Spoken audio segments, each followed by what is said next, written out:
On this week's episode of the Mythic Pod, we're going to talk about the state of Halo in 2018.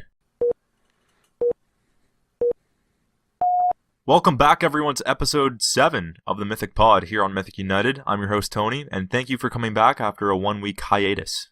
At the time of recording, it's late February, and Halo actually hasn't had too much news about it so far this year, so the franchise is in a little bit of limbo, and I'd like to talk about that. But before we get into the meat of things, I actually think I'd like to discuss how Halo is a mirror image of Xbox in terms of the success Xbox has had. So let's look back here. We can obviously start with Halo Combat Evolved, which launched the system with the original Xbox, and it can be argued, and I think it's very clear that without Halo, I don't think there would be an Xbox. Halo Combat Evolved was a bold new game. It revolutionized the first-person shooter genre, and it made it normal for first-person shooter games to actually come to console. It was the first big hit on Xbox, and arguably the biggest game Xbox has ever made, and it turns out to be it's one of the first ones they ever put out. And if we go back to Halo 2, Halo 2 launched Xbox Live.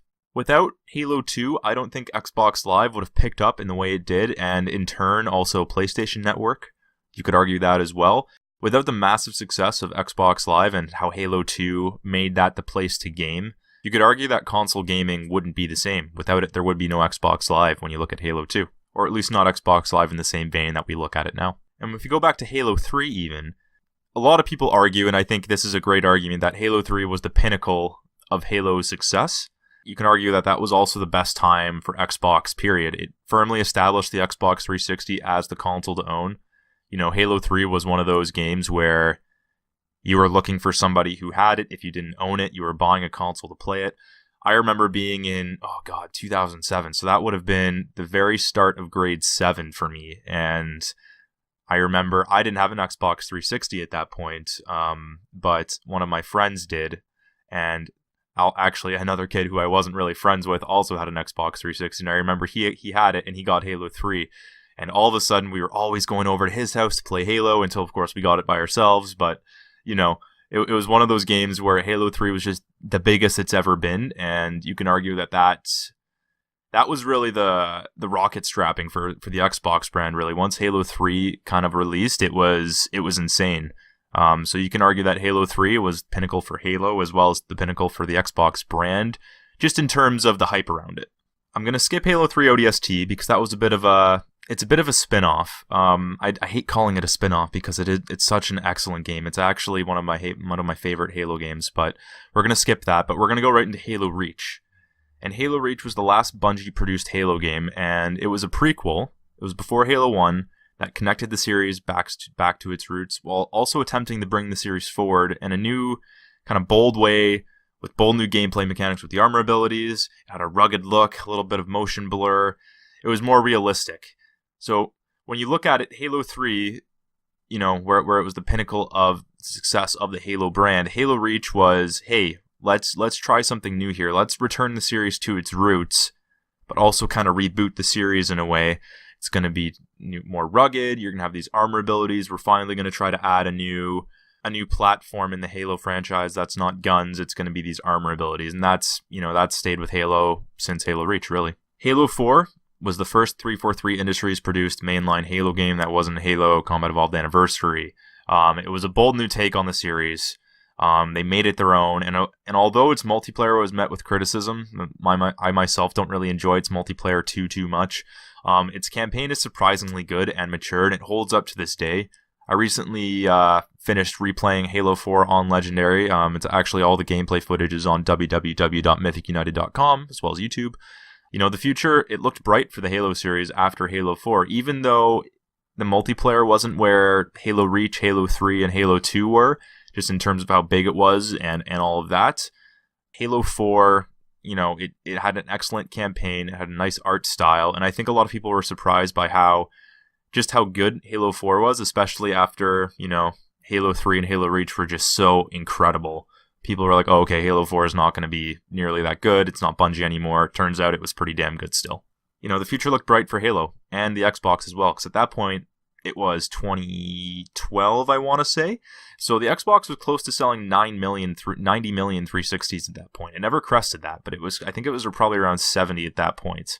But either way, that's a ton of Xbox 360s, and people were beginning to wonder, okay, when's the next generation? Of course, the next generation came out the year after, but people were beginning to wonder, okay, so Xbox really's got to kill it this next generation, right? Just like with Halo 4, people were thinking, wow, 343 is really going to kill it this next time. They're going to figure out what they did wrong. Then we're at Halo 5 Guardians, which, oh boy.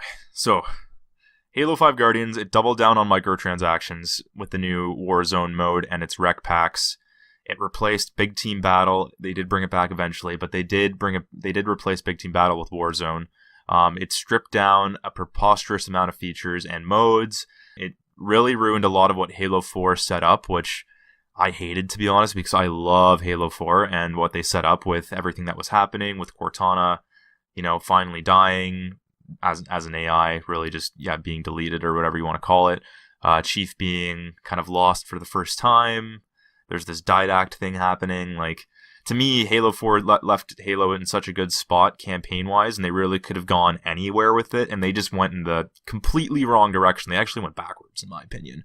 We'll get into that in a little bit. But they also added several new abilities to try to modernize Halo. They removed kind of armor abilities in terms of loadouts, which is what Halo Reach and Halo 4 had, and they just kind of gave it to everyone. So all of a sudden, everyone could sprint, everyone could ground pound, which is a new ability, everyone could kind of boost and jump around, they could clamber, so they can clamber over ledges, you could hover a little bit, so on and so forth. So all of a sudden, everybody had these like 7 extra Spartan abilities, I think it is. And it wasn't almost too much, it was too much. It totally was too much. Overall, Halo 5 was a letdown. And it had the smell of the old guard that the Xbox had, it tried to DRM everything. Everyone knows about the original reveal of the Xbox One. It was all about TV. It was all about, hey, you're always online. Games are going all digital. You can't share games with friends. Everything's connected to Xbox Live. And you know what? It's kind of funny because that's where things are going right now. But at the time when they announced that, it was, you knew the criticism that was going to come with that. And that's kind of what Halo 5 felt like. It kind of felt like it had this smell of what, the stench of, hey, this kind of feels like the same kind of feeling I had when they originally revealed the Xbox One. And, that wasn't a good feeling. And Halo 5 is in a very good spot right now, multiplayer-wise. If you haven't jumped on in a while, they added back a lot of the modes that were missing at the beginning. Infection, Big Team Battle, so on and so forth. And there's an incredible Forge mode in there now, which has, and also a custom game browser, which is wicked. You can finally, peruse these community-generated maps without having to go on a website. You can know where to get it. You can play these awesome game modes. It's really cool. So Halo 5 is actually in a really good spot, in my opinion, right now. I think it's, multiplayer-wise, the best it's ever been. For the Halo franchise, I used to think that Halo 5 had the best multiplayer in the Halo franchise. It certainly has the smoothest, in my opinion. But in terms of, after thinking about it for a while, I still think Halo 2 is the best. But we'll get back to that in a second. So that's all the Halo games, really. And you can see how it kind of mirrors the Xbox's success, right? Halo Combat Evolved launched Halo. It also launched Xbox. Halo 2 launched Xbox Live. Halo 3 was the top of the franchise, also the top of Xbox's brand success. Halo Reach was a prequel. It was trying to modernize Halo, just like the Xbox 360 at that point was trying to modernize the Xbox games. Halo 4 was a bold new take on the series. The future looked bright, just like it did for Xbox before the Xbox One launch. And Halo 5 tried to ruin everything, and it kind of did for a little bit, and so did the original reveal of the Xbox One. So now that we're done talking about the mirror image of Halo and Xbox, let's look at some recent stories about Halo. So let's get into actually what Halo is going to be like in 2018, right? So let's go over a couple things we already know. So Bonnie Ross, who is the head of 343 Industries and also the corporate vice president at Microsoft, she already mentioned that split-screen co-op will return for all future Halo games. That was something that wasn't available in Halo 5 Guardians, and you'd think that wouldn't be a big deal anymore, but it kind of is. You can't really share this game with friends, especially if they're coming over, if you can't play it with them at all, right? All of a sudden, I can only play Halo if you're on a different TV, on a different Xbox. It's kind of stupid, actually, right? So it's good that that's coming back. That split screen's coming back. Also, remember that Halo Wars 2 only came out about a year ago. Now, Creative Assembly helped make it, and they were pretty much primarily the developers on it. But 343 Industries definitely still had hands in the game, especially as it relates to story, and probably also some actual development work. So you got to remember that the last Halo game was actually only a year ago, even though it feels like it's been 3 years since Halo 5, which it has been. What's also great is that 343 Industries has hired a studio and they're taking effort to revive the Master Chief Collection, which is going to be a topic of one of my videos coming out soon. This is a great thing, and it shows their support for classic Halo, which is great. This is something that they really need to double down on. The Master Chief Collection should have been a slam dunk, man, but it just wasn't with all the bugs that happened at launch. And it's actually in a decent spot right now, but 343 Industries has a really unique opportunity right now to revive the Master Chief Collection and make it something extremely special. I think it's a good sign for 343 and a good sign for Xbox that they're willing to do this. And I'm personally extremely excited for this. As well, Halo and MLG are back together, which is a great thing for esports. Halo was kind of running their own esports tournaments for a while, and while they had that big $2 million prize pool for one of their first tournaments, which was wicked, aside from that, Halo esports has actually been a very big letdown in Halo 5. A lot of pros have voiced their opinions on it. You can watch their videos online, read the Reddit posts. It's pretty crazy how they've treated their pro players and how these tournaments have been set up. And it's a good sign that MLG is back involved with Halo esports, because when MLG and Halo were paired last, it was Halo 3.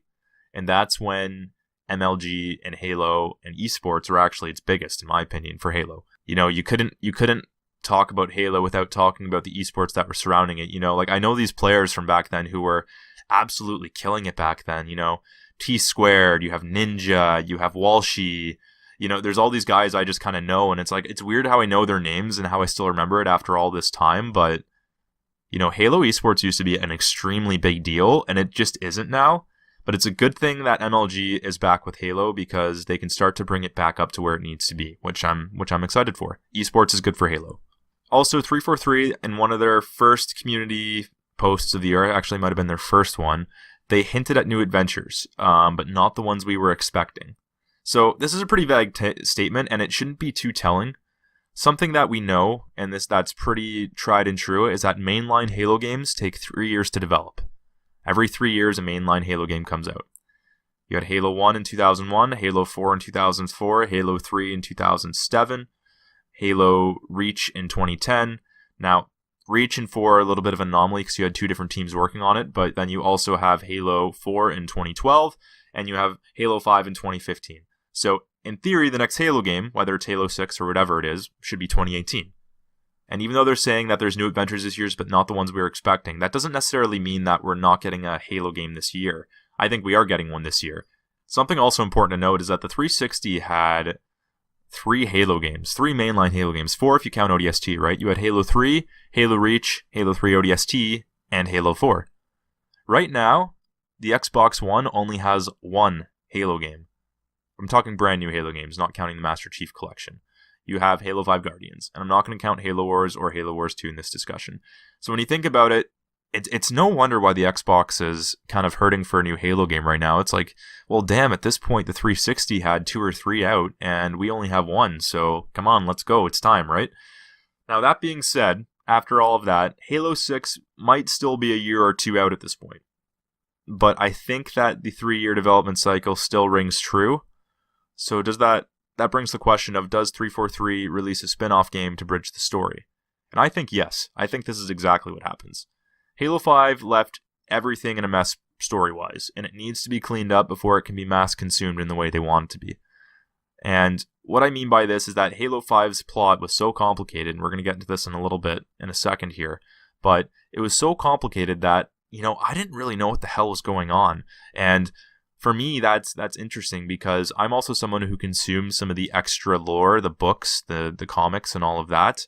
I've taken a lot of time to actually kind of dive into this because I love the Halo universe, and they actually have some excellent novels. But as somebody who consumes all of that, it was interesting for me to be kind of lost, and I couldn't imagine how other people felt who don't consume that and they just play the Halo games. You'd be completely lost in terms of what was actually going on in the plot.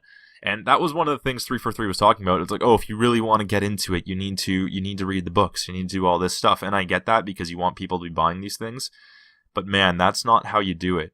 The way you get people to buy the extra stuff is by making an awesome game, and then they want more. Not by making a game that says like, oh, if you want to understand it, you got to buy the stuff. You can see how it's kind of different, right? It's actually completely different. But anyways, what could this Halo 5 spinoff be? I think it could be a Blue Team spinoff or maybe a Fireteam Osiris spinoff. And here's some of the benefits of doing a spinoff here. And the main one is bridging the story. And here's where we're going to get into why Halo 5 was so complicated. So at the end of Halo 5, there were more than 10 main plot characters. Let that sink in for a second. 10. You had Master Chief. You had Locke, who was new. You had Linda, who was new for the games. You had Fred, who was new to the games. Kelly, who was new to the games. You had Buck, who was there in ODST. You have Vale, who is new to the games. You have Tanaka, who is new to the games. You have Arbiter. You have Halsey. You have Cortana, and you have Lasky. It's just too much, man. And the reason why something where there's a lot of main characters like the Avengers works so well is because they take time to develop these characters before they all come together. Adding 6 new people to one game is ridiculous. Like, as somebody who would be new to the series, like, why do I even care about these 6 new people? All of a sudden, I'm just completely lost, man. So, like, why do I even care? So for me, this spin-off needs to either kill these unnecessary characters or write them off. Now, whether that is writing off most of Fireteam Osiris or maybe writing off Lasky and Halsey and I don't know, man, but there's too much happening, or at least help develop these characters so that when the next mainline Halo game comes around, it's like, okay, here's why I care about these peoples, because I played this game before and they're wicked. This would also instill a lot of good faith in the community by doing this. A lot of the community feels the same way I do about Halo 5's plot, in that there's just too much going on, and if 343 took the time to try to fix that with a bridging game, and they really cleaned up kind of their own mess here, I think that would do a lot of good for the community and instill a lot of good faith back into 343, and it's something that the Halo franchise desperately needs at this point. Another benefit of this is that you can test new ideas and strategies here, right? In a spin-off game, you can say, okay, do we want to revert revert the spin-off game back to classic Halo, where let's strip down all these new armor abilities, let's strip down all this crazy fast movement, and let's just make it feel like Halo 3 or Halo 2 again. You know, do you test that out and see how the market en masse responds? Or you can say, you know what? We know that there's this drive for classic Halo. That's what the Master Chief Collection is going to fill once it's all fixed. So let's double down on super modern Halo and make it the best it can be, instead of trying to revert back to our roots. That's another strategy they can try as well. And the benefit of this being a spin-off game is that doesn't have massive implications for the future of the series. Something that Halo 3 ODST did so well in terms of testing things was the firefight mode. This was something that was new to the Halo series, and the only similar mode really was Horde mode from Gears of War, which was a massive success. But testing Firefight in Halo 3 ODST, as opposed to just only releasing it on Halo Reach, allowed them to work a lot of the bugs out and really improve it for Halo Reach. As well as adding health packs back into Halo 3 ODST, and seeing how people respond to, oh, I need to also collect these health packs in addition to my shields. Similar to Halo Combat Evolved, and just seeing how people kind of responded to that. And obviously they responded well, and they brought it back in Halo Reach, which was great. You can also look at this microtransaction strategy. Now, we probably know microtransactions are going to be in Halo 6, the next Halo game. So why not test it out with a new system, or try to refine the current one in a spin-off where the risk isn't as critical, right? If you have a microtransaction strategy that doesn't exactly work out in a spin-off game, it doesn't spell the end of the franchise, in my opinion. Having a microtransaction system where you can kind of test the waters a little bit and say, okay, what's a good balance for us where we can generate enough revenue where, you know, that's kind of what we need, but also not piss off our fan base and make it not tied to progression or directly tying to games. For me, it's cosmetic. That's the only way you can do it. But that's something that 343 can look into. And this is another interesting thing. You know how I talked about the mirror image with all the classic Halo games and how it mirrored what was happening with Xbox at that time with the Halo game? This is an interesting mirror image right now with where Xbox is and where Halo is. So just as Xbox just released the Xbox One X to help bridge the story between the original Xbox One launch, where it had this kind of terrible launch, and now its new management team, where it's connecting people to the new vision and the new focus of Xbox, where it's all about games and power to the gamers. This is exactly the opportunity that 343 Industries has right now. They have this opportunity to say, look, we understand we made a mistake with Halo 5. This is what we're doing with Halo 6. we're all about making Halo awesome again. Just like how Xbox was, hey, we understand that we messed up with the original Xbox launch. We made it up to a little bit with the S, and now we fully made it up to you with the Xbox One X, where we can show you that we're fully committed to games and gamers and not trying to underhand anyone.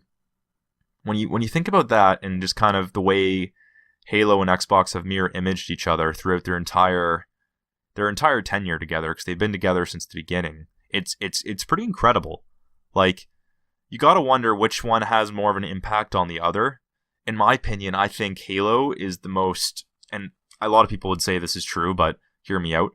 I think that Halo is the most important thing, and if there's a good Halo game on an Xbox, the Xbox brand is going to do just fine. And when you look back at it, like Halo Combat Evolved through Halo Reach, like they were all excellent Halo games, and the Xbox was doing great. And Halo 4, decent Halo game, not great, just because of the multiplayer. You can see where Xbox is starting to fall there a little bit. And then now with Halo 5, where decent Halo game on the multiplayer side, but kind of a letdown overall. And hey, like that's where the Xbox is right now. So if 343 manages to pull off an absolutely stellar Halo game for its next release, like you gotta wonder where Xbox goes from there, because to me that tells me, all right, Xbox futures are going to turn around exactly with the Halo franchise, because that's what it's done this entire time. So what does the future hold for Xbox and Halo in turn, right? So if the mirror image theory holds true, which I think it will, this is exactly what's going to happen next. So just as the Xbox One X has changed the conversation with Xbox as a brand, the next Halo game will change the conversation about Halo as a franchise. In recent years, Halo has unsuccessfully tried to introduce things people didn't want, just like the Xbox One tried with its original release. With Halo 5, you have these armor abilities, you have this convoluted story that requires too much extra lore investment, you have this microtransaction system that isn't exactly great, and it started with its own pro scene. The next Halo game, it's got to have a refined focus, and it will have a refined focus, just like the Xbox One X had.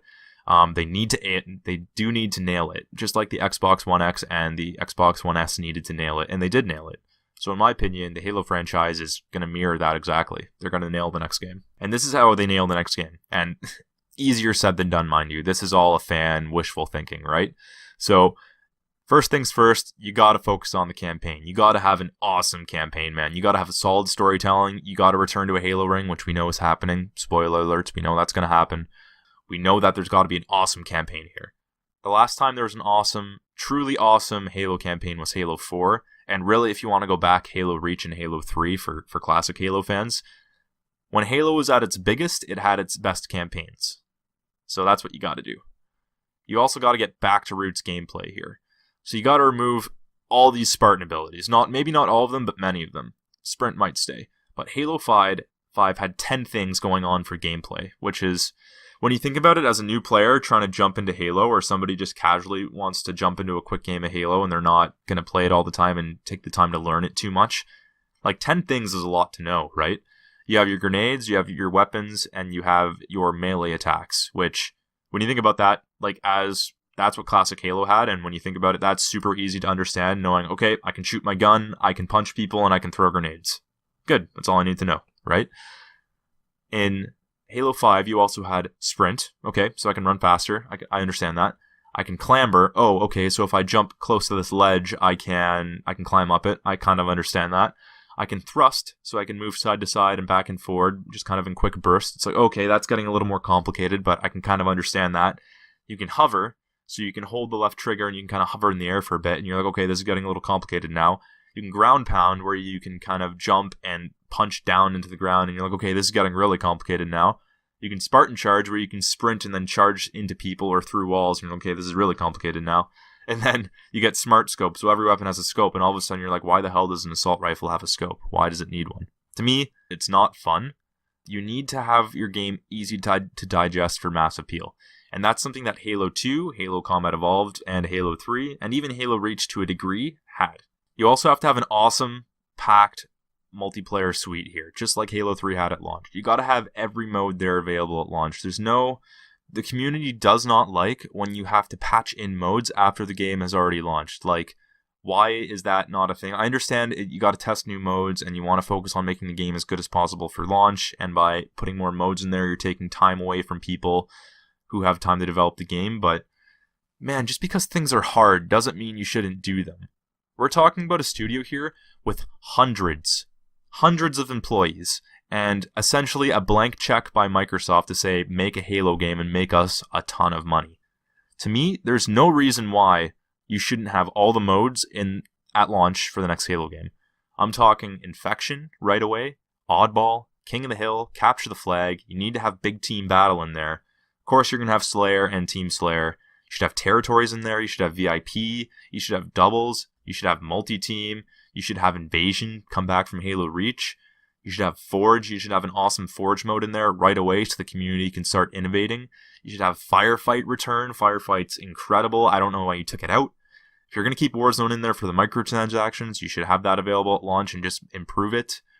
You got to have a working theater if you want the community to make content for you. And the customs browser in Halo 5 is awesome, so you got to bring that forward. Like, to me, that's not too much to ask, just having all these modes there at launch. This is something that should be easy enough to do. It's settings. That's all this is. This is just settings.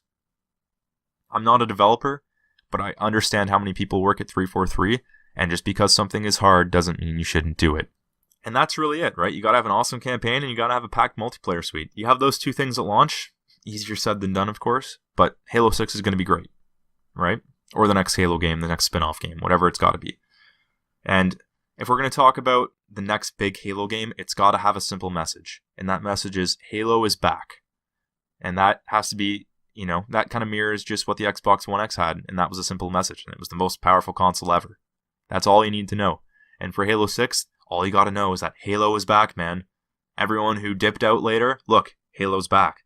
Everyone who dipped out during Halo 3, Halo 2, Halo Reach, even Halo 4, or looked at Halo 5 and said absolutely not, you gotta get these people to look at it and go, oh shit, Halo's back, man. Do you see this? This is awesome. This is exactly what I wanted. At the time of recording, end of February 2018, Halo's in a pretty interesting spot here. The franchise, it's at a crossroads, and its next entry may be its most important ever. There's no sign of the next game yet. History tells us it's this year. I don't think it's going to be Halo 6. I think it's going to be a spin-off game. I do think we absolutely need to get a mainline Halo game at some point this year, whether that is a spin-off or a Halo 6, though. Not a Halo Wars 3, not a Halo, whatever you want to call it, not a different genre Halo. You got to have a mainline Halo game back. Now, this podcast has been about half an hour at this point, and this is just me as a fan talking about Halo. I can probably go on for another 2-3 hours because I love this franchise so much, but we're going to stop it here. I mean, the state of Halo in 2018 is that this next game's got to come out, and it's got to be big. It's got to say Halo's back. It's got to come out this year. The Xbox needs it, the fans need it, and 343 is probably making it happen.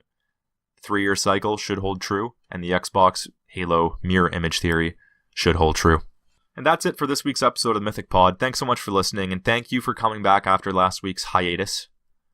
This is something I don't plan to do too much, doing a hiatus for the Mythic Pod. Last week was a bit of a unique situation, understanding I have other commitments with work and stuff like that. It wasn't feasible for me to record a decent podcast, but this week I was able to record this one and also pre-record a couple more, so we shouldn't be getting any more hiatuses for a very long time. And understanding that holidays come up and things come up and all, so on and so forth, you should still be expecting a Mythic Pod about every week, if not, 3 times a month instead of 4. You know what I mean? So thank you so much for listening to this week's episode of the Mythic Pod. Please consider subscribing. You can find us on the Google Play Store as well as the Apple Podcast Store. You can also find this podcast on YouTube, as well as all of our content, including podcasts, are on our website at www.mythicunited.com. And to stay up to date on all of our content, you can follow us on Twitter, Facebook, and Instagram. Search Mythic United, you will find us right away.